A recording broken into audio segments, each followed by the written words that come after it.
Afternoon, everybody. Good Great. afternoon. I'd like to call this meeting to order to discuss the issuance of an RFP titled Health and Safety Services Loan Fund. First, we'll begin by taking roll call and attendance. So Director Coyle, Present. Ms. Vanessa, Present. Sarah Baker, Present. Ms. Christine, Present. all right, Mr. Leonard Bell,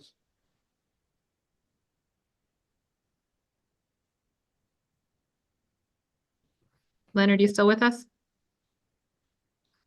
I know he said he muted himself earlier.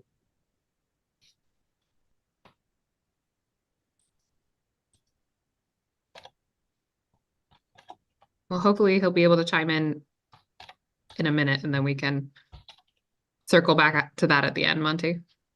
okay, all right, not a problem. Yeah, Well, wait. I'm here. Leonard Bell is here. okay, thanks a lot, Mr. Bell. Appreciate it. Now we can officially move to our next step. With that established, I want to make a motion that we open up discussion about this RFP. Do I have somebody to second? Second.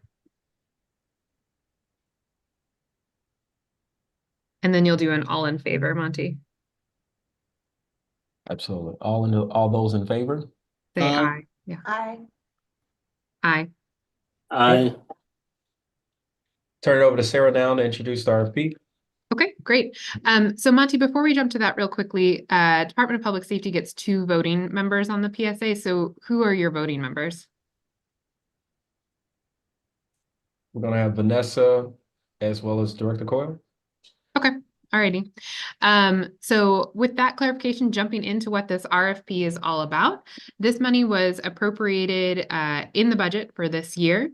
We are using it as part of a revolving loan fund to help individuals get into compliance with the law when it comes to temporary tags and making sure that they have insurance. We know that drivers who have those 2 things often are safer on the road, and it helps others also out there who might be involved in incidents with those drivers.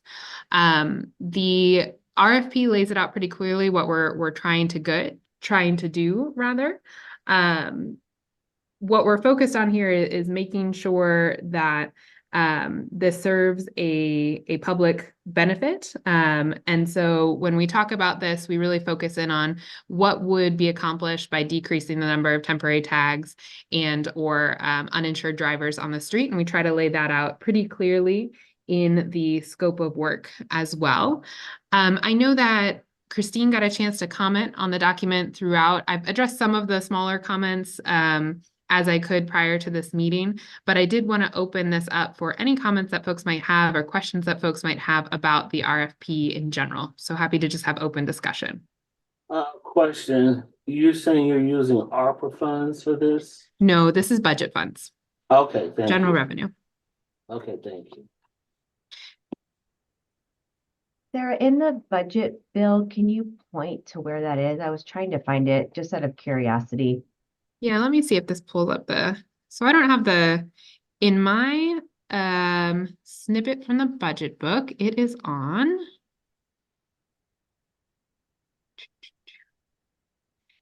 It is on page 75 in the Director of Public Safety's description. It's the first item. It's under, let's see. It's right above education and training services, and then it's something called health and safety services. Okay, thank you. Okay. Any questions about the RFP itself?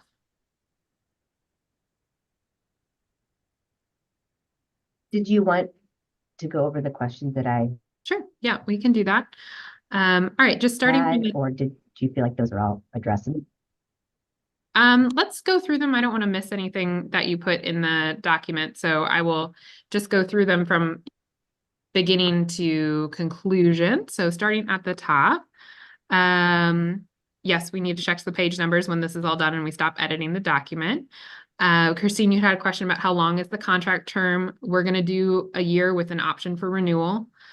I did go ahead and update the dates in the estimated schedule. I will be checking with you all about your availability on May 20th. We are trying to do a pretty quick turnaround here. We need to encumber these funds this year. So raising that as a flag for folks who are on the call. Regarding the purpose and intent section, I did include specific language around findings related to traffic safety for unexpired tags, particularly because of advice about how this needed to be tied to a public benefit. And that case is pretty obvious, but I spelled it out here as well. Christine had also asked a question, and Christine, feel free to interrupt me at any point. I can't see your face right now, so I'm kind of storming through, but please raise it up if I don't see you. There was a question about if there are caps on how much someone can make to qualify. That's not laid out either in the budget or in this RFP, but it is something we could negotiate in the contract if we would decide to do so. I left the vendor may establish additional financial criteria and will provide financial counseling, just because I didn't want to necessarily exclude someone who couldn't provide financial counseling or who might subcontract to provide those services. And then, yeah, I will have to update some of the dates that are in here. Monty is the one who is receiving all of these things back to him via email. I also made it very clear throughout the document that these loans are expected to be repaid. I did reach out to the Office of Financial Empowerment just to give them a heads up that they would likely be hearing from vendors who are interested in pursuing this funding. We haven't connected any more than that, just me giving them a heads up, but I will keep them in the loop as we move forward. And then I'm all the way down on page 9 now. Christine, you had asked a question about inbound phone capacity. I changed it to should have text capacity. I did leave it in there just because we found that to be incredibly helpful for people who have received funds from the city before, and vendors who have worked with the city before who are disbursing funds, that they have that text capacity, but it's not a must-have.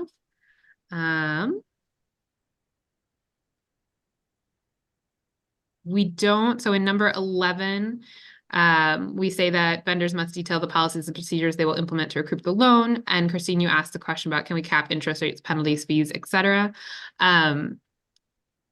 My thought is that we can receive proposals back and then we can always negotiate what we want those to be. I'm kind of interested to see what vendors put forward to us, what they're thinking there, but we certainly should inquire about the details there to make sure there's nothing non-transparent about what they're doing, and that we're very clear on how these funds will be loaned out. But I was thinking that that's more of a space for the contracting process. That makes sense. I was trying to figure out a way to possibly discourage providers who would be interested in only loaning out money at a higher interest rate, which could possibly put people in a worse financial predicament than they were already in, and more geared towards organizations that were going to work with people who might have financial constraints. Yeah, what if we added language that said something like respondents are encouraged to detail how they will work with low-income clients? Is that helpful? Yeah, that works for me. If it works for everyone else, thanks for being willing to change it a bit. Okay. Is that fine with everyone else? I can't see your faces, so. Everyone's nodding. That's fine with me. Okay, great. And then now I'm moving on to page 10, nothing on page 10, nothing on page 11, nothing on 12, nothing on 13, nothing on 14, 15, 16. And then we just get into our standard living wage ordinance, et cetera, that I think we're all familiar with. So generically, any questions that folks have beyond the ones that we've discussed in the comments? I have a question. Although we say living wage, is it the prevailing wage that prevails, or is it the living wage? You have living wage there, but isn't it our standard to use the prevailing wage? Yeah, so if you look at page 12, there's the very standard contract language that we use here around living wage, and on prevailing wage, that's section D and E. I'll be honest, I didn't tweak this section at all from what we issue normally in RFPs. Okay. Okay. Any other questions? No. Okay, the other thing I wanted to discuss with you all is just our method for advertising. As I mentioned, we're trying to get this out the door pretty quickly. We anticipate, of course, advertising it in the City Journal and posting it online. We know from having worked in this field a bit that there are several interested vendors who are just waiting for this to pop up. Is there any opposition to advertising it in those ways, posting it online, putting it in the City Journal? No unreadiness for me. Okay, great. And then with that, I will just turn things back over to Monty. And Monty, if you want to go ahead and call for a vote on the issuance of the RFP, we should be good to go. Right. Before we do the vote, Sarah, are you going to take care of the draft language for the City Journal? Yes, I can take care of the draft language for the City Journal. And Okay. when we take the vote, just to make sure that we incorporate the change that I did on the fly with Christine's consideration of the low income population and how fees might be adjusted there, I would just say, you know, that we are requesting a vote to release this RFP as amended. And I will make sure that that change, Christine, is incorporated in our document. Great. All right, so I'll go ahead and have a motion on the floor to vote to accept this RFP with the changes and amendments that have been made. All I'll give you those, a second. give me a second. I appreciate it. All those in favor? Aye. Aye. Okay. Christine, Hello. I didn't hear you on that one. Are you an aye? Aye. Mhm. Okay, great. Okay. Anybody opposed? Okay. All right. At this time, we'll go ahead and vote to adjourn the meeting. I will second. Second. All those in favor? Aye. Hi. All right, Anybody? thank you all. Nope. Thank you, Sarah. That's good. Bye. Take care.